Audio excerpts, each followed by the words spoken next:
5 seconds.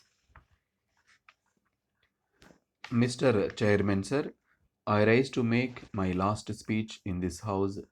At any rate, for the present, even without being a member, I had the privilege of participating in the proceeding of this House. At the outset, I would like to express my grateful thanks to you for the encouragement you gave me, particularly during the early stages of my career here. You have adorned the chair with distinction. I am glad to express my feeling that this house has been quite fortunate in having you as the guide for the purpose of transacting business in this house and also for the various purposes for which the chairman is called upon to function. I am sure you will occupy the chair for many more years and be of assistance, particularly to the new members who may come over here. As far as my participation in this house is concerned, whenever I had occasion to be here to listen to the members and then reply to the various points raised by him, I always felt that I was functioning at a higher level. That was because of the great statesmen who have been occupying seats in this house. I should make particular reference to the leader of the opposition. It is a great lesson to any person who aspires to be a parliamentarian to sit and watch his performance, how to deal with the subject, how to deal with the treasury bench, and particularly how to deal with some naughty problems. I must confess that if I had been benefited by listening to anybody, I can give first mark to the leader of the opposition.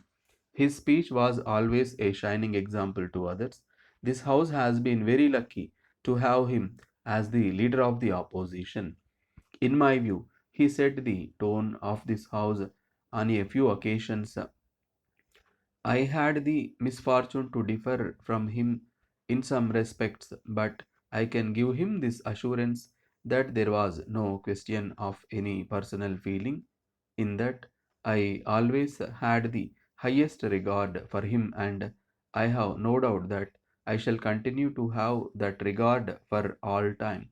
I have heard members of the opposition, particularly in the other house, expressing a point of view that unless the opposition has got a numerical strength to match the treasury bench, it will not be possible to function as an effective opposition.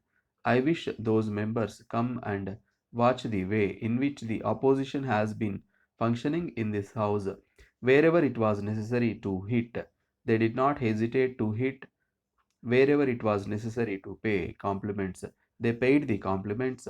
Wherever they had to guide us properly, they gave us that guidance. Sir, I always feel that for any government to function effectively and efficiently, an efficient opposition is absolutely necessary. With an efficient opposition, the government also will be able to function in an efficient and effective way. In that respect, I should pay my humble tribute to the leader of the opposition and to all those who have been sitting in the opposition. I would like to take this opportunity to express my appreciation of the good work done by the officers of our state. Some members were good enough to praise my work as finance minister. They have expressed their appreciation of the way in which the finances of the state have been built up. If appreciation is due, that appreciation should go to the various officers who have been helping me in discharging my functions as finance minister. That is really one thing in which we have been most fortunate. Our state has been most fortunate in having efficient and devoted civil servants. It is because of them that our state has earned a name of having the best administration in India today. When I am stating this, I am not confining my appreciation to the other civil servants who, after independence, have done great service in giving us a stable and efficient administration and by providing the steel framework for it. I am not confining my appreciation to those who had already had the training in the methods of administration. My appreciation is also due to the younger generation of officers. The younger generation have been doing their duties in such a devoted manner that I have no doubt in my mind that in future government will be served by the officers we have. It is not only the finance department that I am referring to as the Minister for Finance and also the in charge of planning and education.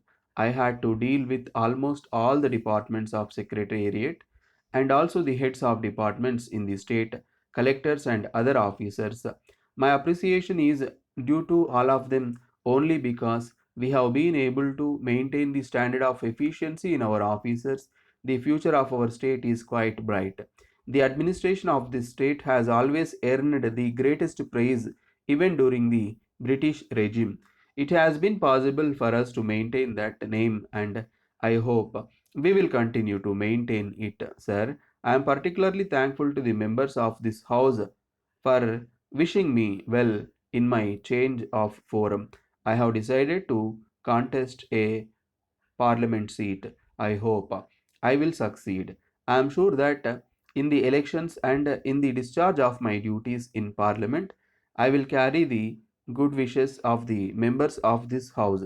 Sir, in my career as a politician and as a minister for the last 10 years, it has always been my ambition not only to win the confidence of the members of my side, but also the members sitting on the opposition benches.